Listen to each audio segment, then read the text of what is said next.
देखिए, आपका 9 क्लास का जो पाठ है, इस पाठ का नाम है लाल पान की बेगम। ठीक है, चतुर्थ लेसन है, पेज नंबर 35। कहते हैं यह फणीश्वर नाथ रेणु जी के द्वारा लिखा गया है ना। हाँ, कहते हैं फणीश्वर नाथ रेणु जी की जो कहानी है लाल पान की बेगम, यह ग्रामीण परिवेश की कहानी है। देखिए, 9 क्लास में क्या है ना कि जितनी भी कहानियां हैं वह ग्रामीण परिवेश से जुड़ी हुई है। ठीक है, और 10 क्लास का जो है उसमें शहरी क्षेत्र से जुड़ा हुआ है। ठीक है ना। खैर, ग्रामीण ही कहानियां होती है। ठीक है, वो तो शहरी बना दिया जाता है। जैसे हमारे यहाँ कैसे था कि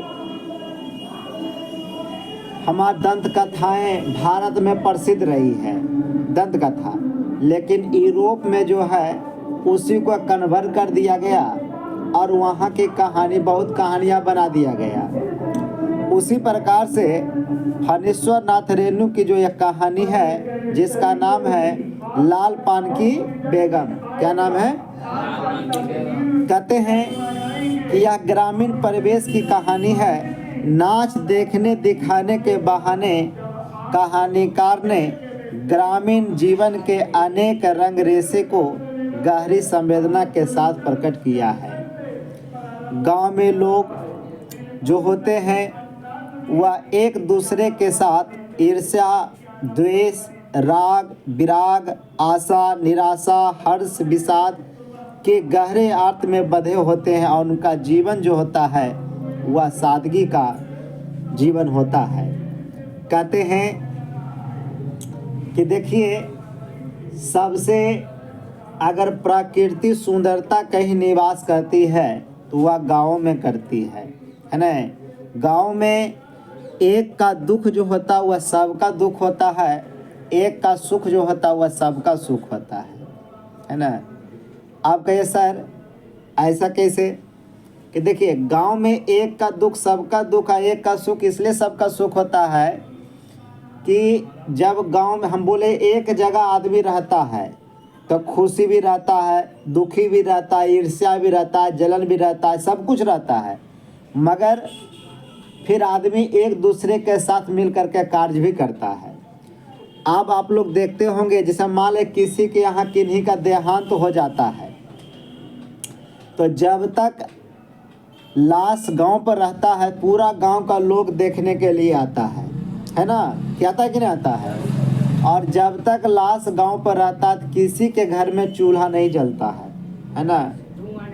हाँ, क्योंकि लाश जब गांव के बाहर हो जाता है तब जो है लोग बाग जो है अपना घर में चूल्हा जलाता है ना। क्योंकि ऐसा मानना होता है कि किसी के यहाँ गम है और हम खाना बना खाएंगे, है ना। यानी एक का दुख सबका दुख और एक का सुख सबका सुख। जैसे मान लो कोई भोज करता है, कोई विवाह करता है, कोई आयोजन करता है, कुछ करता है तो उसमें देखते हैं पूरा गांव में निमंत्रण दिया जाता है, सब खाता पीता हर्ष उल्लास के साथ, है ना। और सबसे बड़ी बात, अगर किसी में लड़ाई झगड़ा भी रहता है ना, तो क्या करता है कि लोग बाग से लड़ाई हो गया, ठीक है, और लड़ाई होने के बाद फलना ही शादी है या किसी का भोज है तो कह देगा क्या हो थोड़ा सा लड़ाई है, तुम तो नहीं जाएगा। कहेगा हाँ, लड़ाई झगड़ा अपना जगह है, भोज भाई भी अपना जगह है ना। यहाँ तो लड़ते झगड़ते रहते, इसका मतलब क्या, भोज भाई भी छोड़ देंगे क्या, है ना। या 10 दिन पहले लड़ाई हुआ, हाँ 11वां दिन लोटा लेकर पहुँचल है ना। न लड़ते देरी और न एक होते देरी। यानी कहने का मतलब हुआ कि जो कुछ बसता है गांव में ही बसता है। इसलिए भारत की आत्मा गांव में वास करती है और गांव में प्रकृति प्रसन्नता जो है वह निवास करती है ना। इसलिए इस कहानी में जो है वह बताया